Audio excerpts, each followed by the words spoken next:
qu'il est tellement bon de demeurer au pied du Seigneur, dans sa maison. On sait qu'un instant dans ses paradis vaut mieux que mille ailleurs. Et je vous propose qu'on puisse se lever pour ce premier chant. On dit accueillons notre Dieu, parce que on sait que notre Dieu est là. On sait que notre Dieu, on peut l'accueillir. On sait que notre Dieu, on peut le louer ce matin parce qu'il est là, parce qu'il est venu à nous. Et ce matin, on veut le louer, on veut l'accueillir dans ce domaine.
jamais étonné.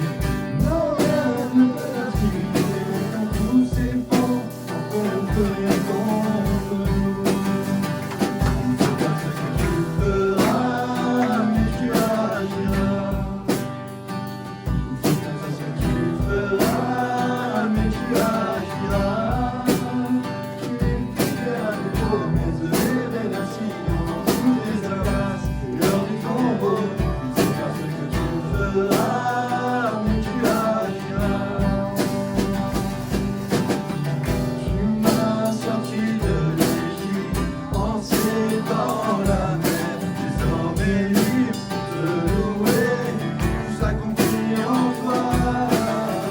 Et quand je vois d'où l'on vient, traversant le Jourdain, désormais libre de louer, tout s'accomplit en toi. Tu m'as sorti de l'Égypte, lancé dans la mer, désormais libre de louer, tout s'accomplit en toi. Et quand je vois d'où l'on vient, traversant le Jourdain, désormais libre de louer, tout s'accomplit en toi. Tu feras, mais tu agiras. C'est pas ce que tu feras, mais tu agiras. Tu feras des promesses et des récits, toutes les impasses et l'heure du tombeau. C'est pas ce que tu feras, mais tu agiras. Tu feras, mais tu agiras. C'est pas ce que tu feras, mais tu agiras. Encore une fois. Tu feras, mais tu agiras. Tu feras des promesses et des récits dans toutes les impasses et l'heure du tombeau. C'est pas ce que tu feras, mais tu agiras. Alléluia.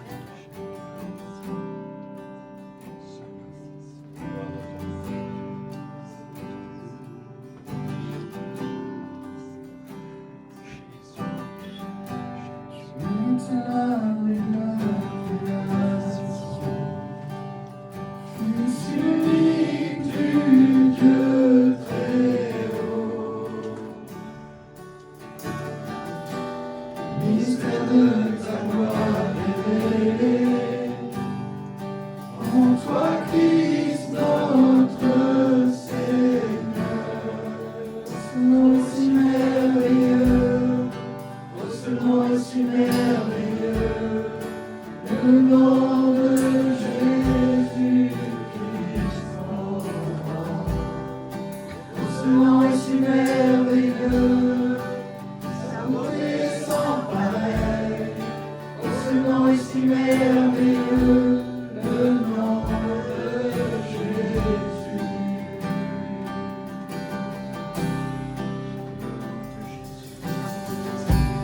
Tu n'as pas voulu laisser son nom. Alors Jésus, tu es venu. Maintenant a vaincu mon péché. Rien ne peut nous séparer. Ce nom est si merveilleux. Oh, ce nom est si merveilleux. Le nom de Jésus-Christ mon roi. Oh, ce nom est si merveilleux. Sa beauté est sans pareil. Oh, ce nom est si merveilleux. Le nom de Jésus. Ce nom est si merveilleux. Le nom de Jésus. Ce nom est si merveilleux. Le nom de Jésus. Le Seigneur, on veut te louer, te glorifier. Tu es là, tu es grand, Dieu, combien tu es merveilleux. Dieu, combien tu es glorieux, Seigneur, mon Dieu.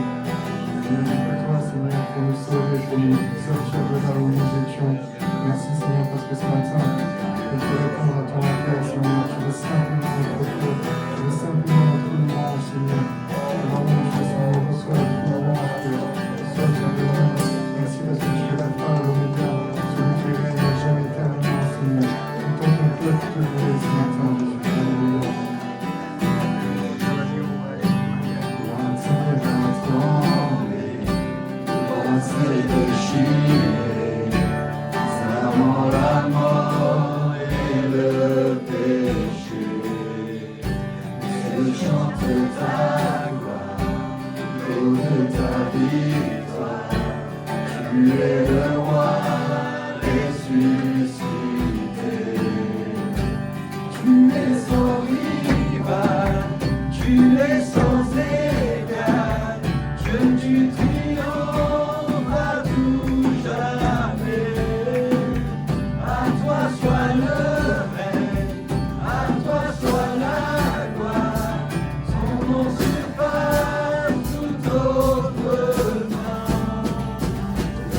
Besoin de toi.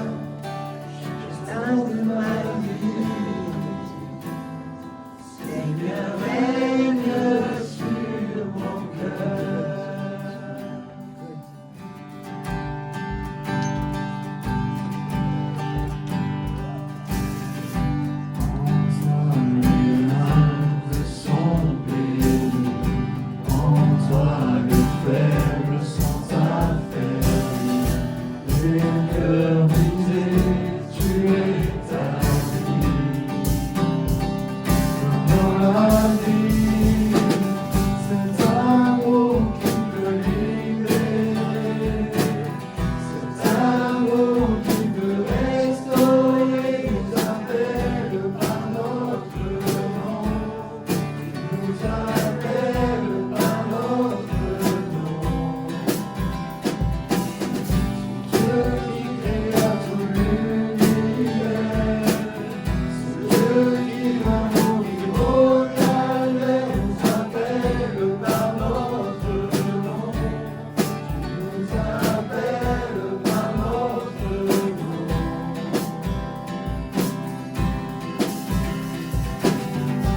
À ceux qui doutent dans la foi, aux chancelants, tu tends les bras, tu les appelles de ta gloire. Mais à moi, cet amour qui peut libérer, cet amour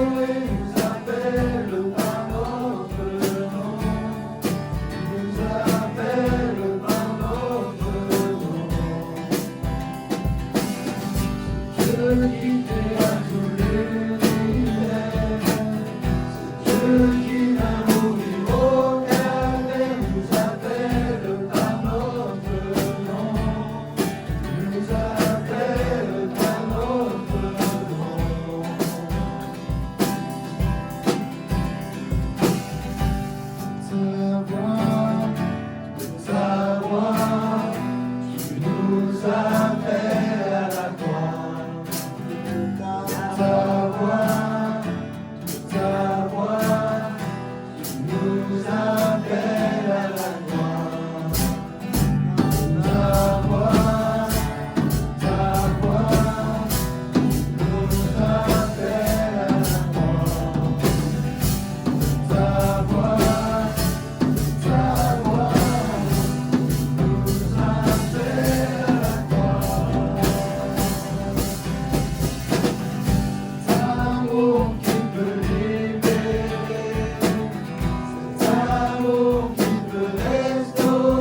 nous appelle par notre nom, nous appelle par notre nom.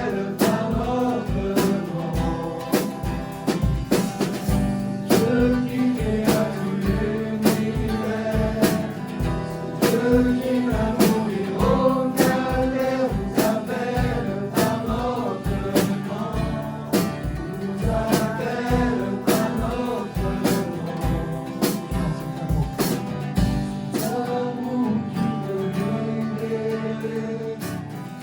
Ta voix, tu nous appelles à la croix. Ta voix, tu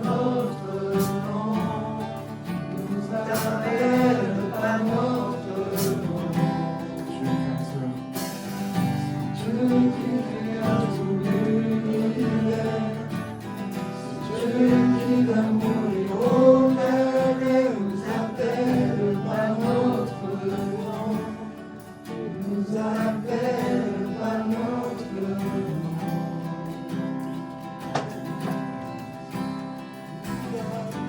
Effectivement, donc la série continue, on est déjà au 3e épisode, ça passe vite, donc il ne reste plus que 2 messages.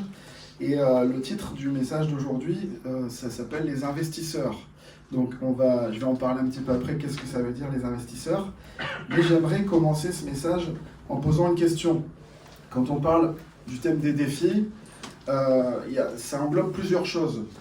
J'aimerais qu'on se pose la question pour commencer, qu'est-ce la différence entre un obstacle, une limite et une limitation? C'est des choses différentes et c'est intéressant, j'ai trouvé, de commencer le message ainsi parce que ça va nous donner une perspective pour mieux comprendre les choses.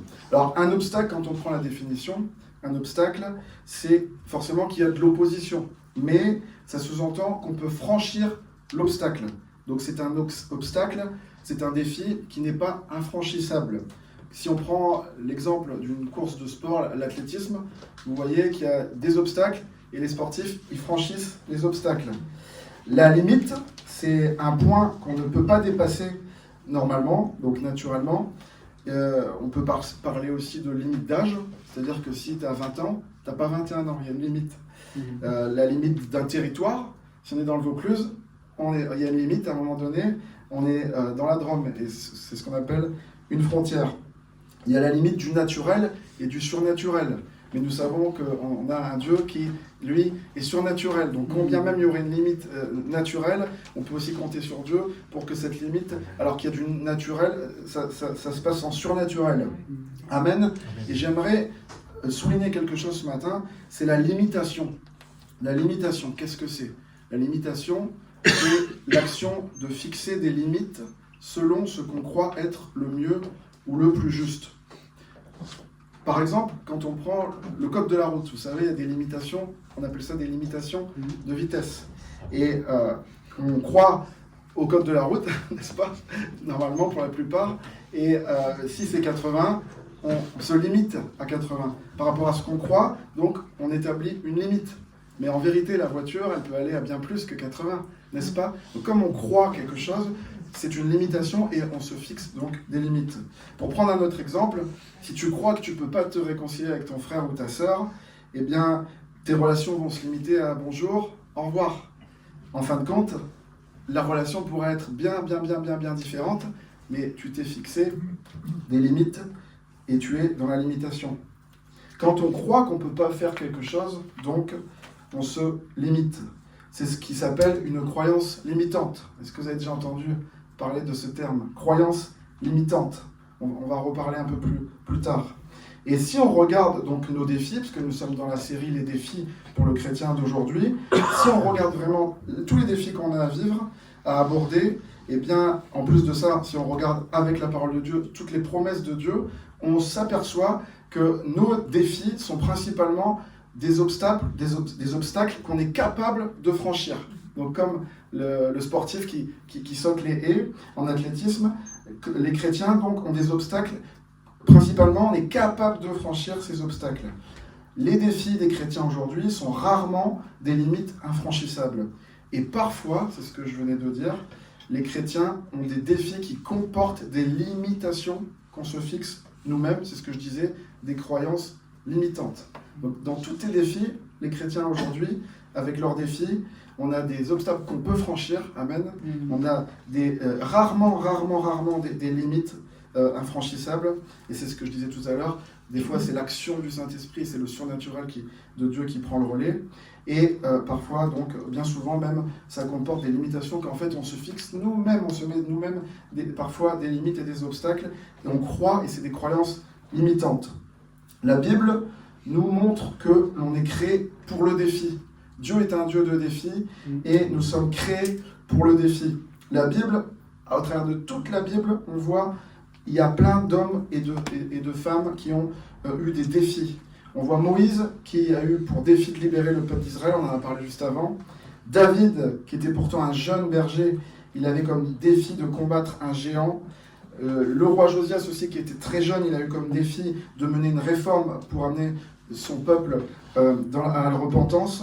Nous voyons aussi Gédéon, Déborah, à la tête d'une armée. Quel défi aussi, si on prend vraiment aussi le contexte. Pierre, Paul, qui étaient les premiers pères de l'Église. Ils avaient tant de défis et tant d'évangélisation et tant pour que l'Église primitive prenne son démarrage. Et tant d'autres, je ne pourrais pas tous citer. Mais la Bible, ce qui est clair, nous montre des hommes et des femmes qui avaient des défis. Et nous aussi, c'est la bonne nouvelle, vous le savez, on est créés pour le défi. Dieu nous a créés pour relever des défis, et ces défis-là, c'est Dieu qui les a préparés d'avance. On voit dans Éphésiens 2, au verset 10, la parole de Dieu nous dit « Nous avons été créés en Jésus-Christ pour des œuvres bonnes que Dieu a préparées d'avance afin que nous les pratiquions. » Amen. Donc le Seigneur ne nous a pas mis un obstacle qu'on ne peut pas franchir. Au contraire, c'est un défi qu'on doit relever et ça, il a prévu dans son plan pour nous à l'avance pour que nous pratiquions et que nous puissions œuvrer dans le bon sens. Amen. Donc c'est un encouragement à vivre la vie chrétienne pour Dieu, à relever les défis et ces défis, ça honore Dieu. Dieu nous a préparé un plan d'action avec des défis à relever et nous comprenons dans tout ça que le péché, c'est manquer la cible, c'est perdre de vue l'objectif, c'est faire tout ce que qui n'est pas la gloire de Dieu et qui nous éloigne de l'objectif et aussi qui nous conduit vers la mort, alors que Dieu est le Dieu de la vie, puisque vous le savez, le salaire du péché, c'est la mort. Alors, comme je disais, le titre de ce message, c'est les investisseurs. Les investisseurs, vous allez vous dire, qu'est-ce que c'est ? Qu'est-ce que c'est qu'un investisseur ?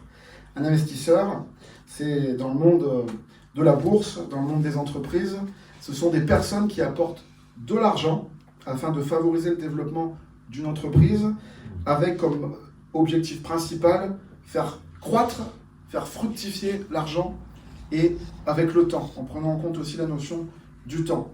Donc ce matin, on va un petit peu parler des investisseurs, un petit peu parler d'argent, on va un petit peu parler, il y aura quelques chiffres, je ne suis pas très matheux mais je vais faire un effort, mais on va un petit peu parler de ces choses-là, mais on va beaucoup parler de Jésus, amen. On va beaucoup parler de la parole de Dieu et en particulier d'une parabole de Jésus. Alors ce matin, on comprend que les investisseurs, c'est nous, c'est les chrétiens, c'est chacun d'entre vous, c'est moi, c'est vous.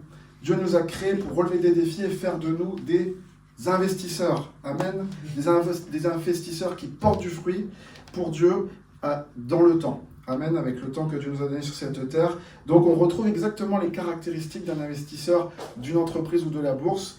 Dieu nous donne des richesses, et je ne parle pas que de l'argent, plein de richesses, on va le voir. Il demande qu'on investisse pour Dieu, qu'on porte du fruit. La parole de Dieu nous le montre plusieurs fois, que le chrétien doit porter du fruit avec le temps. Amen. Donc c'est tout un parallèle, c'est toute une image, c'est toute une illustration que l'on fait ce matin, les investisseurs. Les investisseurs, c'est vous et moi. Et quand je me suis préparé pour ce message, quand j'ai prié pour avoir la direction du Saint-Esprit, j'ai rapidement eu une histoire de l'Évangile qui m'est venue assez rapidement. Le Saint-Esprit m'a guidé assez rapidement et je trouve que cette histoire, elle est parfaite pour parler de ce thème. C'est l'histoire de 3 investisseurs que l'on trouve dans l'Évangile. Matthieu, au chapitre 25, la Bible nous parle de 3 investisseurs et on ne connaît pas le nom de ces 3 investisseurs. Parce qu'en fait, on comprend que ces 3 investisseurs, ça symbolise justement tous les chrétiens d'hier, les chrétiens d'aujourd'hui. Donc ça colle parfaitement avec le thème et la série de messages que l'on propose en ce moment. Donc si vous voulez, je vous invite à préparer votre évangile Matthieu au chapitre 25, parce que je voudrais qu'on parle ce matin de la parabole des talents. La parabole des talents. On voit que dans cette parabole... Donc, j'en profite aussi pour expliquer, pour rappeler qu'une parabole, c'est une histoire allégorique avec des comparaisons. Le Seigneur parle souvent à ses disciples par des paraboles. On dirait que le message est codé, et en fin de compte, quand on le décode, il y a un message clair et net. Alors quand Jésus utilise une parabole, il y a peut-être un petit décodeur à avoir, mais une fois qu'on a décodé, c'est clair et net. Les paraboles de Jésus sont profondes, et quand on les écoute, quand on les prêche, quand on les entend, forcément qu'on est béni. Donc, je prie pour que vous soyez bénis. En tout cas, moi, ça m'a béni dans la semaine quand j'ai étudié cette parabole des talents. Dans cette parabole, il y a 4 personnes. Il y a le maître, et le maître, c'est Jésus, donc ça symbolise Jésus. Il y a 3 serviteurs, et les 3 serviteurs, donc c'est ce que j'ai dit, c'est les chrétiens d'hier et d'aujourd'hui, c'est les disciples de Jésus. Et on va voir dans cette histoire que raconte Jésus à ses disciples, c'est une histoire stimulante pour que nous soyons des investisseurs pour son royaume. Et puis, il ne faut pas l'omettre, il ne faut pas le cacher, cette histoire contient un avertissement ferme, mais plein d'amour, parce que Dieu est un Dieu d'amour, et un avertissement ferme et plein d'amour pour ceux qui ne mettent pas Dieu dans leur vie, qui omettent Dieu dans leur vie. Amen. Alors, voici quand même un élément de contexte avant de rentrer dans l'étude de cette parabole. La parabole des talents se trouve dans Matthieu au chapitre 25, et en fait, c'est juste à la fin de l'évangile. Juste après, il y a la croix, la résurrection également, et juste avant, donc chapitre 24, il y a le début. Et en fait, il faut prendre, quand tu lis l'évangile chapitre 25, il faut lire aussi avec l'évangile chapitre 24. Il faut lire 24 et 25 dans son ensemble, sinon on risque de ne pas vraiment comprendre. C'est une section, en fait, 24 et 25, qu'il faut prendre dans son ensemble. Et quand on regarde, on s'aperçoit que chapitre 24, chapitre 25, c'est un discours de Jésus qu'il parle avec plusieurs paraboles, et il parle à ses disciples. Et quand on regarde vraiment le moment du début de ce discours, on voit que Jésus est en train de parler à ses disciples du temple de Jérusalem. Ils sont devant le temple de Jérusalem, et il parle du temple qui va bientôt être détruit. Et les disciples posent une question à Jésus. Les disciples savent que le Messie doit venir pour être le roi, pour régner. Il doit venir pour guérir et sauver, mais il doit venir aussi pour être le roi. Et on l'a chanté ce matin. Et Jésus sera le roi. Un jour, il va régner sur cette terre. Et les disciples se posaient déjà la question.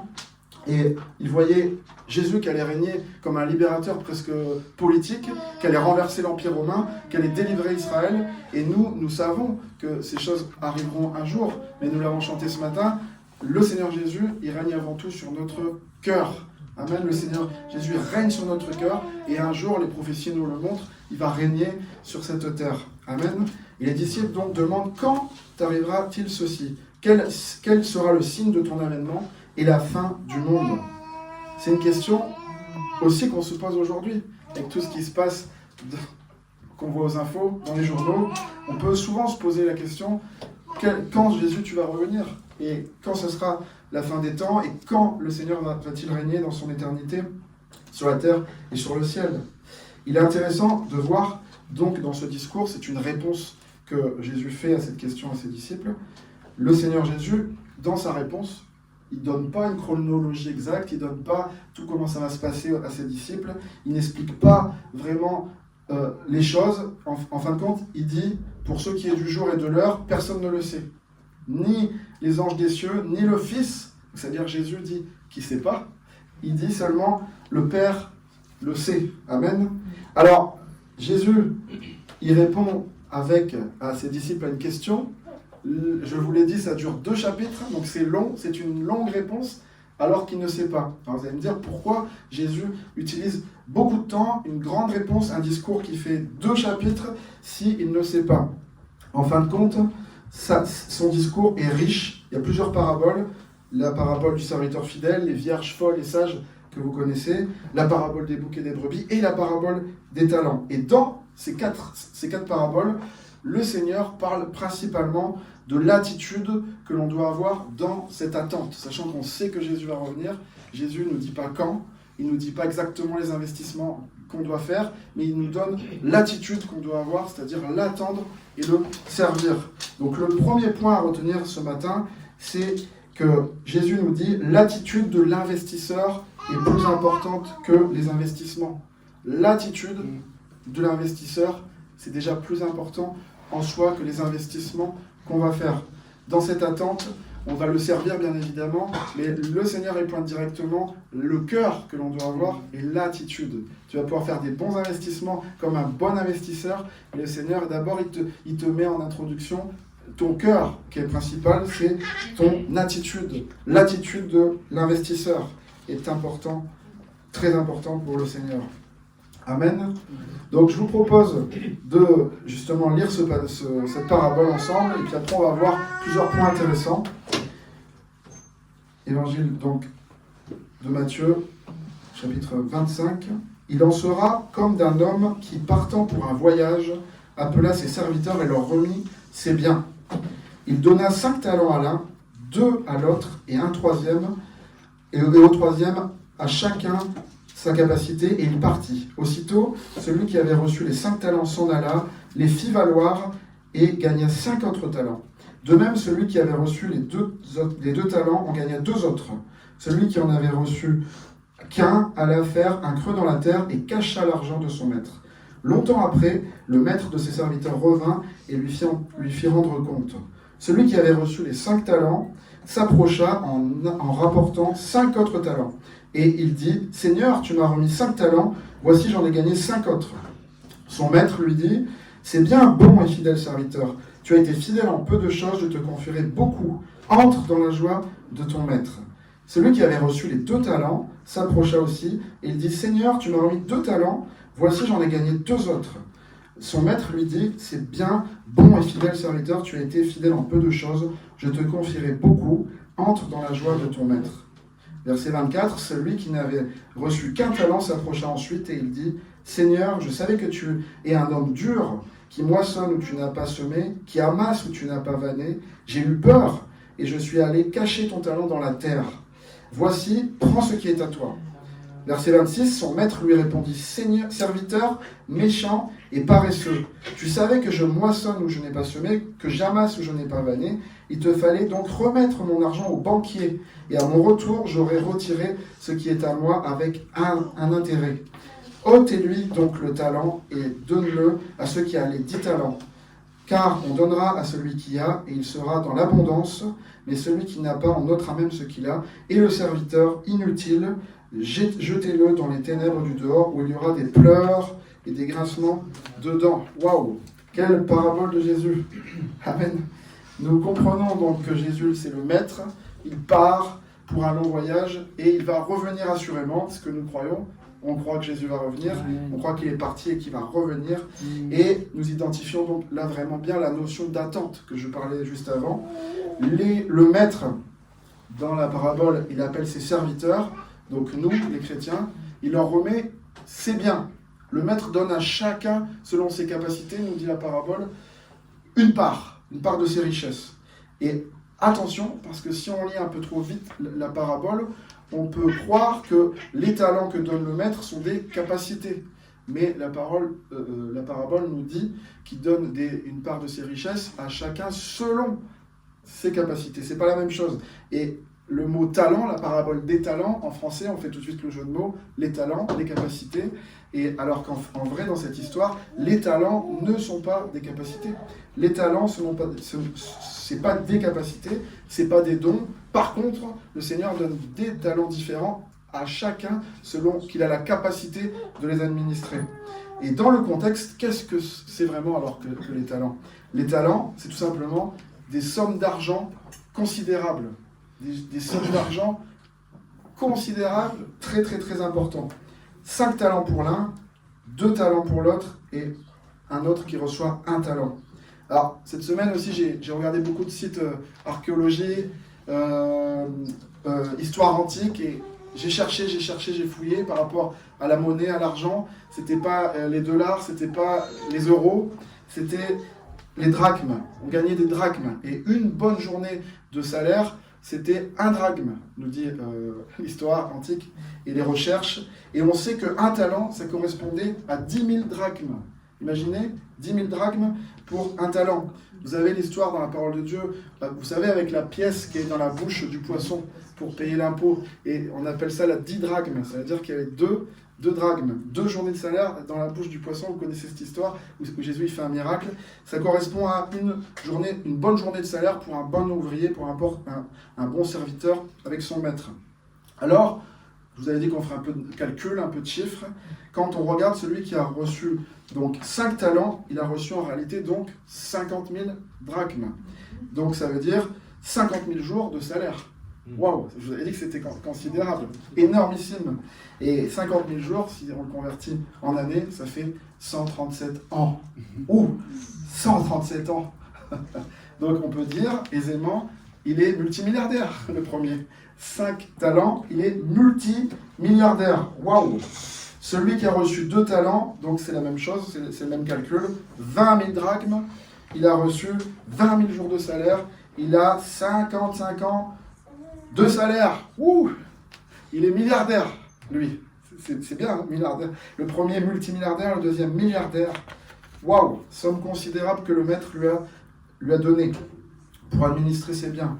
Et celui qui a reçu 1 talent, souvent quand on regarde l'histoire, on se dit c'est pas juste, Seigneur, il a été dévalué, il n'a reçu qu'un seul, celui-là, comment ça se fait? Mais tout de même, il a reçu presque 30 ans de salaire, celui-là aussi. 30 ans de salaire, on pourrait comparer, lui il est millionnaire. Et combien votent pour déjà être millionnaire? Donc il n'a pas été dévalorisé, celui qui a eu un seul. C'est déjà bien, c'est déjà beaucoup. Et on peut croire, donc, souvent quand on lit, qu'on pense que les talents, c'est des dons, des capacités. Moi, je peux parler en public, Rémi, il peut chanter, on a reçu des dons, des talents, qu'est-ce qu'on en fait pour Dieu? Mais dans cette parabole, on parle de sommes d'argent considérables que le maître nous a léguées. Et vous comprenez que avec cet argent, les serviteurs, fallait qu'ils fassent quelque chose avec cet argent. 137 ans de salaire, le deuxième, j'ai dit qu'il avait 55 ans de salaire, et l'autre à peu près 30 ans, fallait faire quelque chose avec ces richesses-là, on ne peut pas rien en faire. Ce serait des mauvais investisseurs, n'est-ce pas? Et donc on comprend ces choses-là. Et quand j'ai fait le parallèle avec nous, notre série de messages aujourd'hui, en 2024, bientôt 2025, qu'est-ce que ça veut dire? Les investissements pour la richesse de Dieu. Et je me suis fait cette réflexion qu'en fait, c'était logique, nos investissements, ce sont également nos défis. Quand on regarde, c'est logique. Parce que Dieu nous conduit à nous investir pour Dieu, et bien en fait, c'est aussi nos défis. Et en fait, ça colle avec la série de messages en ce moment, donc nos défis d'aujourd'hui. En fait, si on regarde bien, c'est tout simple. Nos défis d'aujourd'hui, ce sont nos investissements. Et le Seigneur, il nous appelle à être des investisseurs là où justement il y a du défi, là où justement il y a une victoire à prendre, et bien c'est souvent des investissements aussi qu'on doit faire. Parce que Dieu fait sa part, et nous on doit faire la nôtre. Mais quand on regarde par rapport à la parabole des talents, il nous a donné incroyablement des richesses, et nous on a notre part à faire, c'est-à-dire être des investisseurs pour lui. Quelles sont donc les richesses que Dieu nous donne? Donc c'est assez simple, on le sait. Déjà la foi, c'est une richesse extraordinaire d'avoir reçu la foi. La grâce qu'on a, le Saint-Esprit qui nous aide, qui nous conduit, qui nous console, qui nous motive. Jusqu'à la dernière minute, le Saint-Esprit m'a redonné une instruction, j'ai pris mon stylo, j'ai rajouté quelque chose. Et le Saint-Esprit, c'est le meilleur coach, c'est celui qui nous inspire, qui nous motive, qui nous guide. C'est une richesse extraordinaire. Le don du Saint-Esprit, c'est inestimable. La prière, bien sûr, qui est une richesse que Dieu nous a donnée pour agir dans son royaume. On n'est pas inactif, on est actif. Quand on prie au nom de Jésus, sa parole est inestimable aussi, parce que sa parole, il y en a, ils ne l'ont pas eu, ou beaucoup dans pas la langue natale. Nous, on a nos Bibles, on a plusieurs Bibles chez nous, on a beaucoup de choses pour étudier la parole de Dieu, et la comprendre, c'est une richesse que Dieu nous a donnée. L'Église locale, amen, qui nous aide, qui nous soutient, qui peut nous aider si on tombe, qui peut nous encourager, qui peut nous aider justement à servir Dieu. Merci Seigneur pour la richesse de l'Église locale. Toutes ces choses, on peut les investir pour Jésus, pour le Maître. Et j'ai trouvé un moyen mémotechnique, puisqu'on parle un peu de l'argent, de la monnaie. Quand vous prenez une pièce, il y a deux faces. Et en fait, du coup, c'est le moyen mémotechnique, si vous voulez vous en souvenir. Vous prenez une pièce, donc face, c'est défi. Vous retournez la pièce, c'est investissement. Comme ça, vous vous en souviendrez que vos investissements, ça sera toujours vos défis. Alors, si on considère les choses vraiment pratico-pratiques ce matin ensemble, les défis du chrétien aujourd'hui, qu'est-ce que c'est que nos défis qui sont également des investissements? Alors, tout de suite, peut-être ce qui vous viendra tout de suite, rapidement à l'esprit, on dit souvent le temps. Le temps. On investit notre temps, j'investis du temps, je prends du temps. Et c'est vrai que le Seigneur nous donne du temps sur cette terre à investir. La parole de Dieu nous parle de bien investir notre temps, ne pas faire n'importe quoi non plus avec le temps, d'anticiper le temps, dans le temps servir Dieu, prier. On peut, bien sûr, il le faut avoir des temps de repos et plein de choses, mais le temps, quand on imagine, quand on considère, c'est précieux le temps. Et on ne peut pas faire n'importe quoi non plus avec le temps que Dieu nous donne. La parole de Dieu nous parle de racheter le temps. Et même si on a eu un passé douloureux, des épreuves, des choses, Dieu nous donne des opportunités de récupérer ce temps. Et même les opportunités perdues, Dieu nous les rachète et nous demande de racheter le temps. Et s'il n'est pas trop tard pour faire le bien, c'est que tu as encore du temps pour le faire. Et Dieu t'encourage à mettre ton temps et d'être un investisseur avec ton temps. Amen, c'est important. Deuxième chose, on le dit souvent, la santé.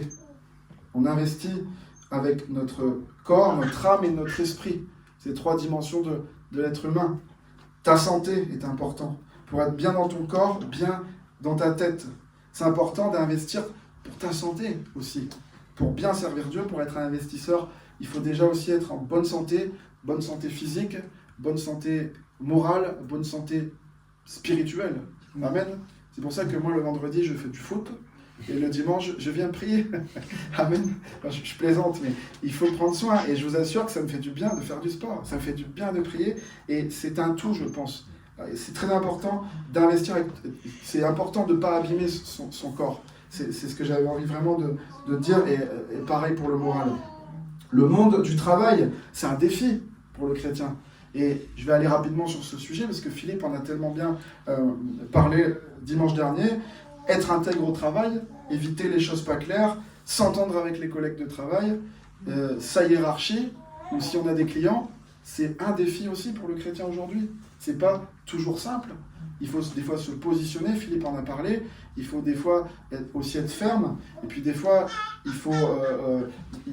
faut aimer ses collègues, il faut être quelqu'un aussi d'encourageant, quelqu'un de stimulant, mais tout ça, c'est pas forcément simple, on a besoin de l'aide de Dieu, et c'est un défi moderne pour chacun d'entre nous, même aussi pour les chrétiens d'aujourd'hui, le monde du travail, le travail, c'est important, c'est un défi pour les chrétiens.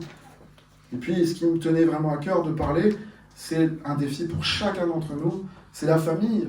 La famille, quel défi? La famille, les parents, le couple, les enfants, la relation avec les parents et les enfants, qu'on soit mineurs, majeurs, retraités, etc. C'est un défi aussi. C'est un défi et c'est quelque chose que Dieu veut que nous remportions des victoires là-dedans. Amen. L'éducation des enfants, c'est un défi. Là, c'est pas moi qui vais vous dire le contraire. Je suis éducateur spécialisé avec le monde des enfants, je fais du soutien parental et je le vois que l'éducation des enfants, c'est un défi. Parfois, des gens qui sont en difficulté. Et nous aussi, les chrétiens, ça peut être un défi aujourd'hui pour nos enfants. Vous avez promis quand on regardait des chiffres aujourd'hui, si je vous dis 6574 jours, qu'est-ce que c'est à votre avis? Eh bien, c'est le nombre de jours dans la vie d'un enfant depuis sa naissance jusqu'à 18 ans. 6564 jours où on doit investir pour nos enfants dans l'éducation. On a un nombre limité parce qu'après, au bout de 18 ans, ils nous disent que cause toujours. Blague à part, c'est important, on investit, le temps file, les enfants grandissent vite. C'est-à-dire que pour Nathan, mon fils, j'ai déjà investi 4382 jours. C'est-à-dire qu'il me reste, je suis déjà passé à plus de la moitié. Donc j'ai encore du boulot, mais j'ai déjà fait plus de la moitié. Et pour Léna, c'est la même chose. Elle a 10 ans, j'ai compté 3652 jours. Je suis déjà passé à la moitié. J'ai encore une deuxième moitié pour éduquer ma fille et mon fils. Et c'est important de s'investir pour la famille, pour l'éducation des enfants. La même chose pour le couple. Le couple, c'est un défi aujourd'hui aussi. Que ce soit chrétien ou pas, c'est un défi par rapport au couple, par rapport à l'époux, par rapport à l'épouse. C'est un défi et Dieu nous aide dans le couple. Et que Dieu vous aide dans vos couples. Amen. Et que le mari soit converti, que l'épouse soit convertie. C'est la même chose. Le Saint-Esprit nous aide à voir chacun nos défis personnels. Amen. Le couple, quand on voit beaucoup de divorces, le statistique des divorces, on le sait que c'est un défi. C'est un défi pour le chrétien aujourd'hui également. L'appel de Dieu dans nos vies, c'est un défi. Dieu t'appelle, il t'appelle à accomplir quelque chose sur cette terre. Il y en a beaucoup qui enfouissent leur appel, comme dans la parabole des talents. Pas moi, Seigneur. Et il y en a qui répondent au défi, au challenge que Dieu leur donne. Ils servent Dieu, mais quoi qu'il en soit, c'est un défi. C'est un défi quand Dieu nous appelle à le servir dans quelque chose de particulier. L'église locale est un défi. Comment je peux m'investir pour améliorer les choses, mettre ma pierre à l'édifice dans un esprit d'amour et d'édification? C'est aussi un défi, parce qu'on est des êtres humains, des hommes et des femmes, on construit ensemble, et il faut construire dans l'amour et l'édification. On ne peut pas dire, moi j'ai une idée, toi tu as une idée, il faut le faire avec amour et édification. N'empêche qu'avec la nature humaine, des fois, ça constitue un défi aussi. Donc, il y a aussi des challenges entre êtres humains, entre équipes pastorales, entre équipes de prédicateurs. Et moi, je l'ai dit déjà plusieurs fois, je suis très heureux avec cette équipe de prédicateurs. J'ai connu d'autres choses dans le passé. Et je sais que c'est sain, on peut construire ensemble. Il y a un bon esprit collectif. Et j'espère que vous le ressentez également. Hein. Et on n'empêche que c'est un défi. Amen. Et puis notre monde, on peut voir ça au sens global. Le monde, c'est-à-dire les âmes, investir pour l'évangélisation. Je vous l'avais déjà dit, moi je suis sorti du cinéma à 17 ans, on m'a évangélisé, donc on a investi pour moi, et aujourd'hui je sers Dieu et j'aime Dieu de tout mon cœur. L'évangélisation, Aujourd'hui, il y a un petit peu des chaises vides parce qu'il y a Jeunesse en Mission, ils sont partis au Portugal. Vous le savez, on l'a dit la dernière fois, ils sont partis investir au Portugal, presque à l'extrémité de l'Europe à l'ouest, pour que des gens soient sauvés. Et on prie aujourd'hui que des Portugais soient sauvés. Amen. Que nos frères et sœurs qui ont été investir là-bas jusqu'au Portugal, ils portent des fruits pour le royaume de Dieu. Amen. Et moi, j'aime beaucoup l'évangélisation parce que je me sens quand même redevable. Et le fait que quelqu'un m'a évangélisé, j'ai envie d'évangéliser. Et à chaque fois que j'évangélise, j'ai une joie énormissime. Je sais que ceux qui aiment bien évangéliser savent de quoi je parle, une joie spécifique. Parce qu'on apporte la parole de Dieu à des non-croyants et il y en a, ils reçoivent cette parole de Dieu et deviennent des enfants de Dieu. Amen. Donc nos défis sont nos investissements sont nos défis. C'est important de s'en rappeler. Et on va regarder donc aux 3 investisseurs donc de la parabole des talents. On voit que les 2 premiers ont fait fructifier leur argent avec succès. Celui qui a reçu 5 talents, et celui qui a reçu aussi 2 talents, ils ont fait des bons investissements. Celui qui avait gagné 5 talents, nous dit la parabole, il a gagné 5 autres talents, et celui qui avait 2 talents, il a gagné 2 autres talents. C'est ce qu'on appelle un investissement à 100% de gain. Waouh! Tu fais un investissement, tu as 100% de gain, c'est énorme. Et le maître, quand il vient, il revient, il est honoré et il dit, c'est bien, bon et fidèle serviteur. Tu as été fidèle en peu de choses et je te confierai beaucoup. Entre dans la joie de ton maître, c'est ce que je parlais, la joie du chrétien qui a bien investi pour Dieu. Ils ont investi dans les choses de Dieu car ils étaient conscients d'avoir reçu une part énorme des richesses du maître. Donc pour eux, il était logique d'en faire quelque chose. Alors, on se demande tous qu'est-ce qui s'est passé pour le dernier, pour celui qui a reçu un talent. Parce qu'on le sait que ça s'est mal passé. Celui qui a reçu un talent, il n'a pas eu de gain, car il n'a pas du tout investi. Donc on pourrait dire, pas d'investissement, pas de gain. C'est logique. Pas d'investissement, pas de gain. On ne peut même pas dire qu'il a été un investisseur en vérité. Donc si je reviendrai à mon introduction, je dirais, il n'y a pas eu 3 investisseurs, il n'y en a eu que 2. On ne peut même pas dire que c'est un investisseur, il n'a pas investi. Son talent qu'il a reçu, il lui a servi à rien en fait. Il a été inutilisé, et lui, il a été un serviteur complètement inutile. C'est d'ailleurs ce que va dire Jésus, serviteur inutile. Ces 30 années de salaire ont été enfouies dans la terre, et ici on peut facilement voir l'image qu'il y a des gens qui investissent pour les choses de la terre, malheureusement, et pas pour les choses du ciel. Que Dieu nous en garde et que Dieu fasse de nous des investisseurs pour les choses, bien sûr, de la terre, et les choses du ciel, mais pas juste penser aux choses de la terre. Et parce qu'en fait, c'est un énorme gâchis qu'il a fait ce 3e serviteur. Il a gâché les richesses de son maître, il les a enfouies dans la terre, il n'en a rien fait. Il a été un serviteur inutile, et son talent a été inutilisé. Et j'aimerais poursuivre ce message avec 3 raisons, parce que ça va nous intéresser à comprendre 3 raisons pourquoi ce serviteur il n'a pas investi. La première raison, on le remarque tout de suite, il ne connaît pas son maître. Il ne connaît même pas son maître. Il dit que le maître est dur. Il est dur, et nous le savons. C'est pas vrai du tout, c'est faux. J'aimerais le prêcher avec hardiesse. Jésus, il n'est pas dur. Son joug est doux et léger, nous dit la parole de Dieu. Et le serviteur insinue que Jésus, il est dur. Il insinue aussi que son maître est un voleur. Vous voyez quand il dit « tu moissonnes ou tu n'as pas semé, tu amasses ou tu n'as pas vanné », il traite Jésus de voleur, son maître d'un voleur. Et nous le savons, Jésus, il n'est pas dur, il est doux. Et nous le savons, Jésus, c'est pas un voleur. Amen. Le voleur, c'est celui qui vient détruire, qui vient mentir et qui vient voler. Le voleur, c'est Satan. C'est pas Jésus. Et lui, pourtant, il dit que que son maître, il est dur, il est un voleur. Donc déjà, il ne connaît même pas son maître, la personnalité, le cœur de son maître. Deuxième raison, assez claire, également quand on lit la parabole, il a eu peur. Il a dit, j'ai eu peur. Et il a caché son talent, et il s'est même caché en fait. Et ça me rappelle un certain Adam, dans le début de la Bible, qui s'est caché quand il a fauté. C'est la même chose. Il a eu peur, il a caché son talent dans la terre, il l'a enfoui, et lui-même il s'est caché. Et aujourd'hui, tant de gens, malheureusement, ont peur de Dieu.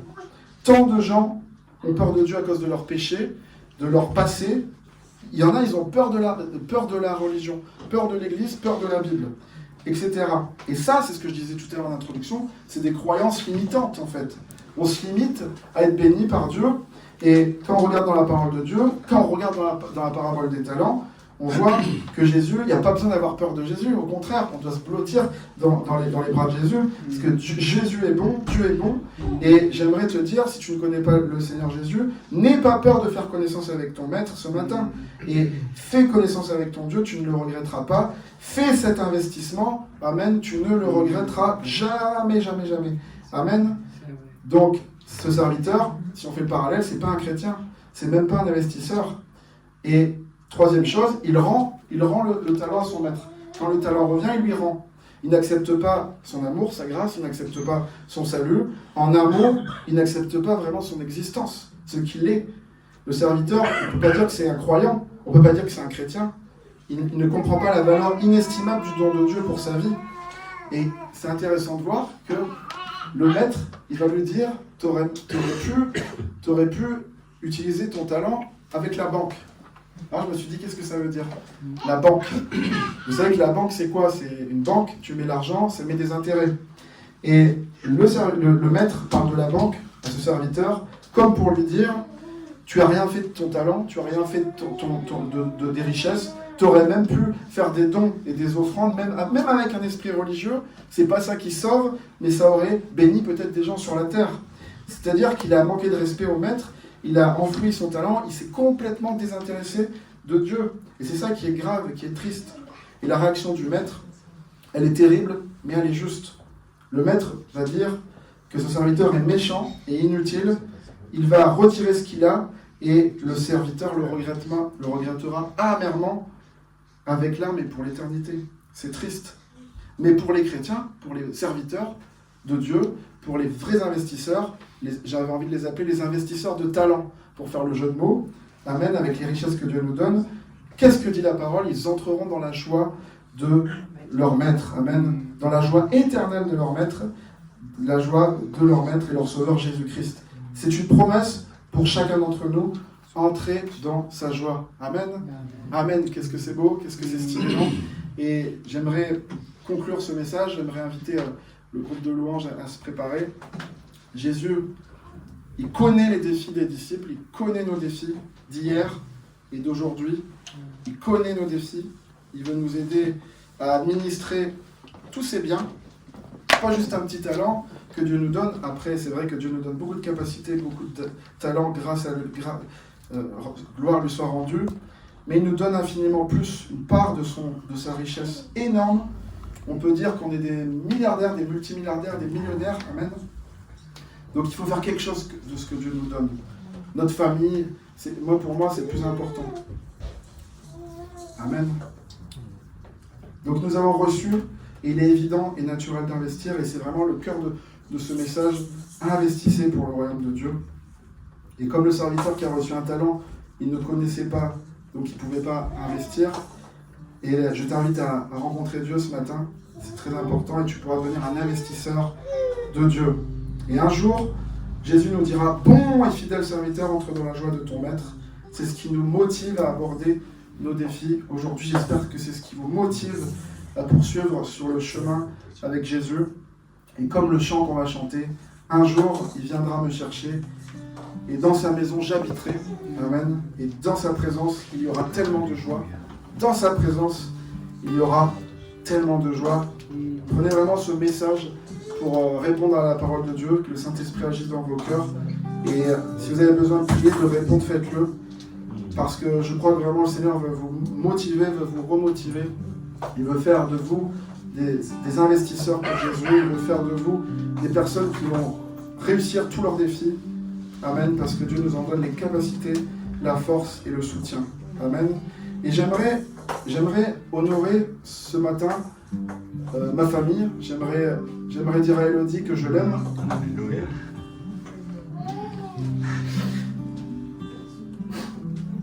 j'aimerais lui dire merci, parce qu'elle s'est investie dans ma vie.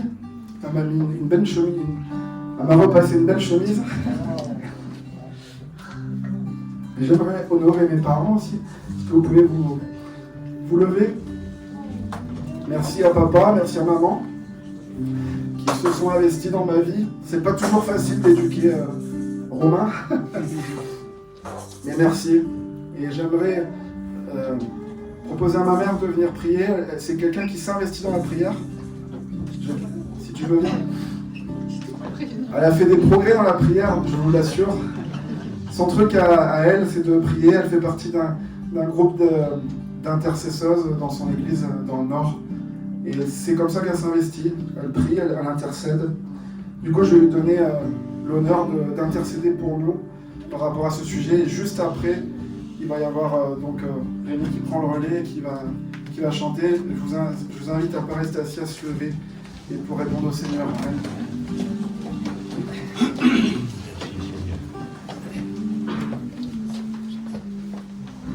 Seigneur, merci pour ta parole ce matin, Seigneur. Merci parce que tu es bon avec nous, Seigneur, avec tes enfants. Tu as fait de nous tes enfants de Dieu. Seigneur, merci parce que ce matin, tu nous enseignes de nouveau, tu nous rappelles. Tu veux toujours nous enseigner, Seigneur. Ta parole le dit, tu as dit que tu nous conseillerais, Seigneur, que tu aurais l'œil, le regard toujours sur nous, Seigneur, que tu nous donnerais, tu nous dirais le chemin à suivre. Seigneur, merci parce que nous on peut dire, Seigneur, qu'on a trouvé le meilleur des maîtres, notre Seigneur, notre Dieu. On peut te dire merci parce que oui, tu as toujours le regard sur nous. Nous savons que nous investissons notre temps pour toi, Seigneur, mais parce que c'est toi qui as investi avec nous en premier, Seigneur. C'est toi qui nous as choisis, c'est toi qui nous as aimés. Seigneur, merci parce que tu connais les projets que tu as formés sur nous, tes projets de paix et d'amour, Seigneur, tes projets que tu as formés pour chacun d'entre nous. Tu as des desseins, des plans merveilleux pour chacun d'entre nous, Seigneur. Tu les connais, tu nous le dis ce matin, afin qu'on ait de l'espérance. Seigneur, tu es le Dieu de notre espérance. Seigneur, toute notre confiance est en toi, Seigneur. Tu es notre appui. Nous savons, Seigneur, que tu ne nous abandonneras jamais. Alors oui, Seigneur, ce matin, on veut dire qu'on veut investir pour toi. Seigneur, sers-toi de nous. On veut te dire encore, nous voici. Me voici, Seigneur. Nous voici, envoie-nous, Seigneur.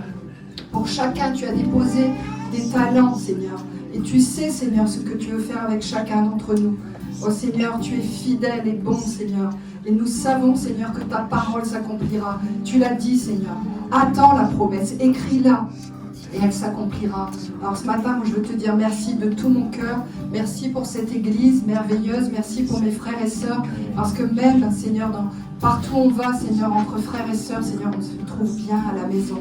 Parce que c'est toi, Seigneur, qui nous y a placés. C'est chacun d'entre nous, l'église.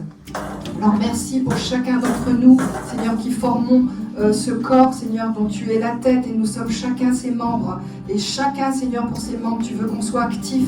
Tu veux, Seigneur, qu'on investisse pour toi. Alors nous investissons, Seigneur, pour toi, parce que nous savons que nous ne regretterons jamais. Et un jour, Seigneur, oui, on veut entendre, Seigneur, que tu nous diras, viens, bon et fidèle serviteur, entre dans la joie de ton maître. Merci, Seigneur, nous t'aimons. Amen.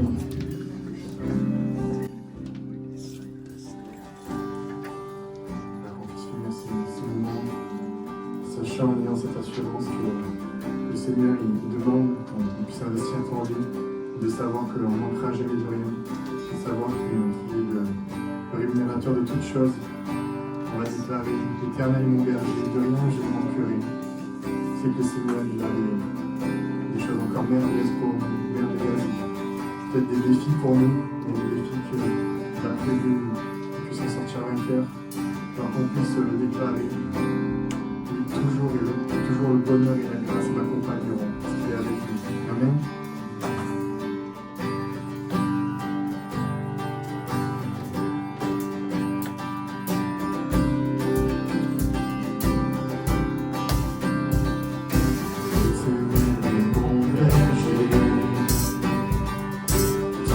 Je ne manquerai, oh mon âme, chante mon âme, sans appareil. au calme je le suis. Oh mon âme, chante mon âme. Et toujours le bonheur et la grâce m'accompagneront devant sa face. Dans sa présence, tellement de joie, tellement de joie. Et quand tu se trouves auprès de moi, aucun amour plein tu me donneras. Et dans son temps, je reviendrai, je reviendrai. Et si je traverse encore la vallée de l'ombre de la mort, oh mon âme, chante mon âme. Puisqu'il m'aime le premier, non rien ne pourra me séparer de son amour, de son amour. Jour et la grâce m'accompagneront devant sa face. Dans sa présence, tellement de joie, tellement de joie. Quand tu se trouves auprès de moi, aucun ballon tu me craindras. Et dans son temps, je reviendrai, je reviendrai. Yahweh, Yahweh, fais briller sur moi ton soleil. Yahweh, Yahweh, ta lumière chasse au loin les ténèbres. Yahweh, Yahweh, ta parole éclaire mon sentier. Yahweh, Yahweh, Yahweh. Dieu viendra me chercher, amen.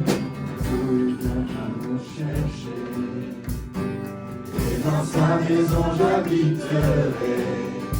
Oh mon âme, chante mon âme.